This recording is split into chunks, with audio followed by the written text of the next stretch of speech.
Good morning student. जैसा कि इसके पहले हम सभी लोग जो हैं लोअर नॉन कॉर्डेटा पढ़ रहे हैं और लोअर नॉन कॉर्डेटा में हमने क्लासिफिकेशन पढ़ लिया और बहुत सारे जनरल कैरेक्टरिस्टिक फीचर पढ़ा है, जैसे कि बॉडी प्लान क्या था, सिमेट्री क्या थी, उसके बाद जर्म लेयर क्या थे, ठीक है, और जनरल क्लासिफिकेशन पढ़ा। आज हमारे पास जो एक कैरेक्टरिस्टिक फीचर है, इसके पहले सिमेट्री भी पढ़ा हम लोगों ने, ठीक। इसके बाद हमारे पास आज का जो एक बहुत छोटा ही टॉपिक है वो है फेट ऑफ ब्लास्टोपोर। कि फेट का मतलब होता है फ्यूचर, जो ब्लास्टोपोर होता है उसका फ्यूचर क्या है।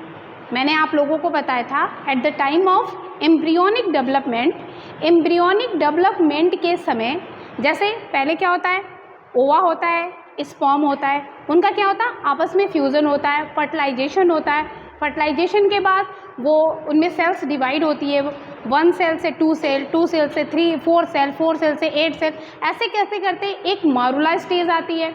मारूला के बाद आपकी ब्लास्टुला स्टेज आती है, ब्लास्टुला स्टेज के बाद आपकी गैस्ट्रुला स्टेज आती है, ठीक है।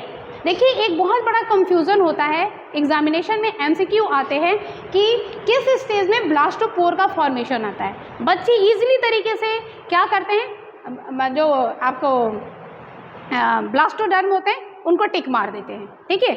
नहीं, लेकिन जो स्टेज होती है, जैसे मॉरूला आपके स्टेज हुई, क्या है, मॉरूला स्टेज, मॉरूला क्या होता है, ब्लास्टुला स्टेज, ब्लास्टुला, और ब्लास्टुला के बाद क्या होता है आपकी गैस्ट्रुला स्टेज, ठीक है। तो ब्लास्टुला अच्छे से अच्छा कर, क्योंकि हमने ब्लास्टोपोर की बात की, बच्चा तुरंत क्या करता है, जो आता है ऑप्शन उसमें ब्लास्टोपोर को टिक मार के आ जाता है। लेकिन ब्लास्टोपोर का फॉर्मेशन ब्लास्टुला में ना होके गैस्ट्रुला स्टेज में होता है। क्यों? क्योंकि गैस्ट्रुला स्टेज में ही जितनी भी सेल्स होती हैं उनकी ऑर्गेनोजेनेसिस होने जाती है, मतलब वो जर्म लेयर का फॉर्मेशन करती हैं और वहीं से ऑर्गन का फॉर्मेशन स्टार्ट होता है।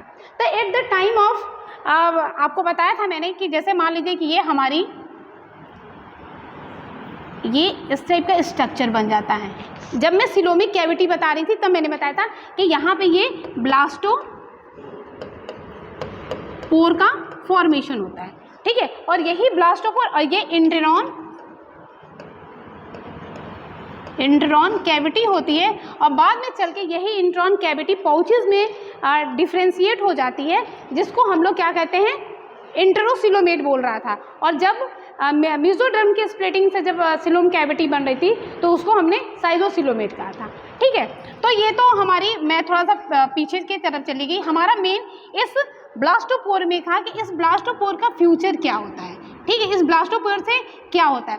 तो ब्लास्टोपोर के कह सकते हैं कि ब्लास्टोपोर के बेस में ऑर्गेनिज्म को 2 पार्ट में डिवाइड किया गया। एक हुआ होगा प्रोटेरोस्टोम और दूसरा हुआ ड्यूटेरोस्टोम। बहुत इंपॉर्टेंट टॉपिक है तो बहुत छोटा सा, लेकिन ये बहुत इंपॉर्टेंट टॉपिक है।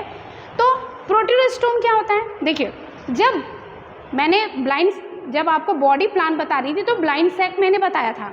तो ब्लाइंड सेक में क्या बताया था, ये बताया था कि ऐसे ऑर्गेनिज्म जिनके बॉडी में केवल एक पोर होता है और जो आपके एनस की तरह भी काम करता है और माउथ की तरह भी काम करता है, उसको हम लोग ब्लाइंड से कहा था। एक मैंने बताया था ट्यूब विद इन ट्यूब, यानी कि जिसमें 2 माउथ हो, मतलब माउथ 2 नहीं हो, कहने का सिर्फ 2 पोर हो, माउथ सेपरेट हो, एनस सेपरेट हो। उसी के बेस पर मैंने यहाँ आपको ब्लास्टोपोर बताया कि ऐसे ऑर्गेनिज्म जिनका, क्योंकि ब्लास्टोपोर से ही फॉर्मेशन होता है, एनस का फॉर्मेशन और माउथ का फॉर्मेशन किससे होता है, आपके ब्लास्टोपोर से होता है। यही आपके ब्लास्टोपोर का फ्यूचर है या इसका यही इम्पोर्टेंट है। अगर ब्लास्टोपोर से सबसे पहले माउथ का फॉर्मेशन होता है, प्रो मतलब पहले और स्टोम मतलब माउथ, यानी कि सबसे पहले उस ब्लास्टोपोर से यदि माउथ का फॉर्मेशन होता है तो ऐसे ऑर्गेनिज्म को हम कहते हैं प्रोटेरोस्टोम, ठीक है। और देखिए फर्स्ट माउथ का फॉर्मेशन होता है, ठीक है। और फॉर एग्जाम्पल सीरोसिलोमेट, मैंने सीरोसिलोमेट बताया था कि क्या एग्जाम्पल था सीरोसिलोमेट का, एस के हेलमिंथेस, मैंने बताया था प्लेटी हेलमिंथेस के पहले कोई सिलोम नहीं था और एस के हेलमिंथेस में फर्स्ट टाइम सिलोम रिपोर्टेड किया था, लेकिन वो भी फॉल्स था। सीरो का मतलब फॉल्स, ठीक है, तो एस के हेलमिंथेस में। और साइजोसिलोमेट, मैंने अभी साइजोसिलोमेट के बारे में बात किया कि जब मेसोडर्म की स्प्लिटिंग से सिलोम कैविटी का फॉर्मेशन होता है तो उसको हमको साइजोसिलोमेट कहते हैं। ठीक है, यानी कि तब आपको एग्जाम्पल बिल्कुल क्लियर है, मुझे बताने की जरूरत नहीं है, लेकिन मैंने यहाँ लिख दिया है कि सीरोसिलोमेट में आपका एस के हेलमिंथेस आ गया और साइजोसिलोमेट में मोलस्का आ गया आपका। ठीक है, इसके लेकर के 2 मोलस्का, इसमें एनिलिडा आ गया, आर्थ्रोपोडा आ गया, मोलस्का आ गया और आपका ये एस के हेलमिंथेस। ठीक है, तो प्रोटीरोस्टोम, ठीक है, ये यहाँ तक कि आपको बताएं ये टीजीटी पीजीटी के आपके जो इंटरव्यू होता है उसमें एग्जामिनर पूछता है कि प्रोटोस्टोम का क्या मतलब है, इसमें किस ऑर्गेनिज्म को रखा जाता है, उस ऑर्गेनिज्म को रखा है जिसके ब्लास्टोपोर से सबसे पहले किसका फॉर्मेशन होता है, माउथ का फॉर्मेशन होता है। ठीक है, नेक्स्ट आते हैं ड्यूटेरोस्टोम। ड्यूटेरोस्टोम में उन ऑर्गेनिज्म को रखते हैं या उस एनिमल को रखा जाता है जिनके ब्लास्टोपोर से सबसे पहले क्या होता है, एनस का फॉर्मेशन होता है। ठीक, सबसे पहले किसका फॉर्मेशन होता है, एनस का होता है।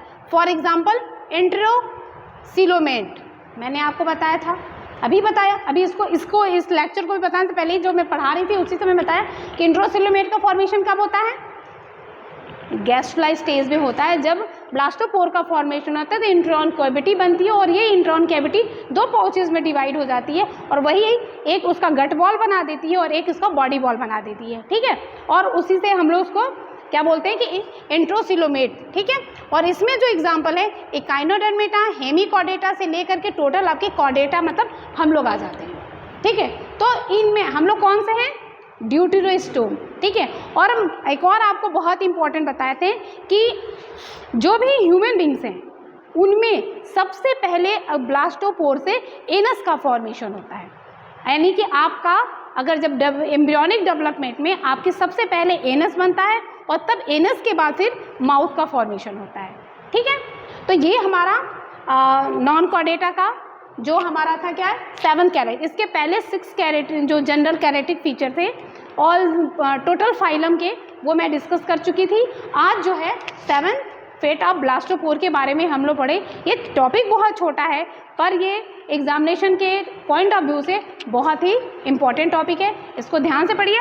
आगे फिर न्यू टॉपिक के साथ हम उपस्थित होंगे। Thank you.